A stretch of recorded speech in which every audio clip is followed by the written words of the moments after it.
एक student gate 2026 में इसी ब्रांच से AIR 11 लेकर आता है और वही सेम बच्चा जब इंस्ट्रूमेंटेशन के पेपर में अपीयर करता है, क्योंकि गेट एग्जामिनेशन में 2 पेपर लिखने की पॉलिसी है, आप 2 पेपर किसी 2 ब्रांच से अपना पेपर लिख सकते हो। तो वो जब इंस्ट्रूमेंटेशन का पेपर देता है तो उसके नंबर आते हैं 2.6, मतलब 2.5 नंबर के आसपास नंबर लेके आता है। और जो AIR 11 लेके आया इलेक्ट्रॉनिक्स एंड कम्युनिकेशन ब्रांच में, उसमें वो स्कोर करता है 74।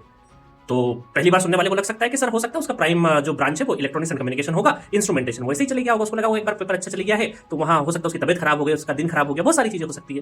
But on the other hand अगर हम ऑब्जर्व करें इस चीज पे कि जो गेट का एग्जामिनेशन जो डेट है वो इंस्ट्रूमेंटेशन का पहले होता है 7 फरवरी को, और ईसी का जो पेपर है वो 15 फरवरी को होता है। तो एक आप अपने आप को वहां पर रख के देखिए कि अगर आप ईसी का जो पेपर है जो 15 फरवरी को होगा वो देने वाले हो, और हो सकता है वो मेन ब्रांच है क्योंकि स्कोर देख के तो वही लग रहा है, तो 7th वाले जो पेपर में आप एटलीस्ट जाओगे तो कम से कम जो 5-6 सब्जेक्ट कॉमन सब्जेक्ट है उसमें थोड़ा तो स्कोर करके आओगे ना,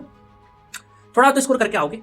अब ये पॉसिबिलिटी हो सकती है कि वहां जाके उसकी तबियत खराब हो गई या कुछ और हो गया, कितनी भी तबियत खराब हो गई, अगर आप एग्जामिनेशन सेंटर तक गए हो, हाथ पैर सलामत है, कुछ भी नहीं, क्योंकि अगर ऐसा होता कि मेन ब्रांच है नहीं तो और तबियत पहले से खराब होती तो आप शायद एग्जाम देने ही नहीं जाते। बट अगर आप गए हो, एग्जामिनेशन सेंटर तक भी गए हो, दैट मीन्स कि इतनी हालत भी टाइट नहीं थी, एटलीस्ट 2-3-4 क्वेश्चन 5 क्वेश्चन तो बनाते। तो ये जो सिचुएशन है ना, ये कहीं ना कहीं क्वेश्चन, बहुत बड़ा क्वेश्चन सवाल खड़ा करती है, और ये इस बात की तरफ इंडिकेशन देती है कि ये अब मामला AI से ऊपर उठ चुका है। क्योंकि इलेक्ट्रॉनिक्स एंड कम्युनिकेशन ब्रांच में कुछ क्वेश्चन ऐसे आए हैं जो अच्छे लेवल के हैं, जहां खुद जो पढ़ाते हैं टीचर वो कहीं फंस रहे हैं। तो ये एक अच्छे लेवल का, और उसमें शायद टॉप रैंक का जो है 95-96 नंबर कुछ है, I don't know the exact number, but 95 के आसपास ही नंबर आ रहा है। तो इतना हाई स्कोर करना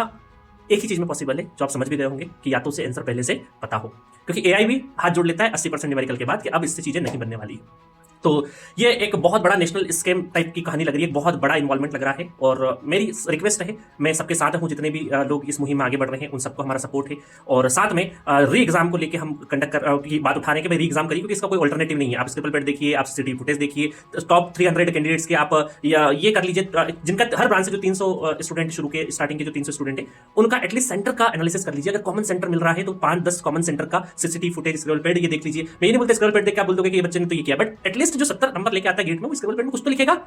कुछ तो वहां से आइडिया आएगा। और अगर चीजें जैसा हम सोच रहे हैं वैसी पाई जाती है तो डेफिनेटली री एग्जाम होना चाहिए। बाकी आपको भी और कोई न्यूज मिलती रहे, कोई चीज आपके कांटेक्ट में है, कोई चीज, कोई फ्रेंड है जहां लगता है कि यार इसका ऐसा नहीं होना था और ऐसा हो गया, तो उस तरीके की आप इन्फॉर्मेशन दे सकते हैं, ताकि हम जो लोग भी अभी तक PW ने फिर जो गेट वाला इंस्टीट्यूट है वहां पर बताया गया कि RTI वगैरह फाइल करी है, तो करना भी चाहिए, लिस्टेड कंपनी है, और बड़ा फेज अलग पांडे सर का, अगर वो इस मुहिम में जुड़ेंगे तो बहुत इंपैक्ट आने वाला है। ठीक है, बाकी मैं अपडेट देता रहूंगा। बाकी अपना तैयारी करते रहिए, टाइम वेस्ट बिल्कुल मत करिए, पढ़ाई करिए, क्योंकि होगा नहीं होगा अलग चीजें, रोज आधा घंटा आके अपडेट ले लो, बाकी काम अपना सिर्फ पढ़ाई पे फोकस करो। ठीक है, और जिस सेंटर पे मार्च में बढ़िया ऑफर चल रहा है, मार्च 25 का कूपन कोड लगाइए, एनरोल करिए और आगे बढ़िए। तैयारी तो कंटिन्यू करिए, आपने अपना काम कर दिया, बाकी काम दूसरे लोग कर रहे हैं, हम कर रहे हैं। ठीक है, okay, thank you so much.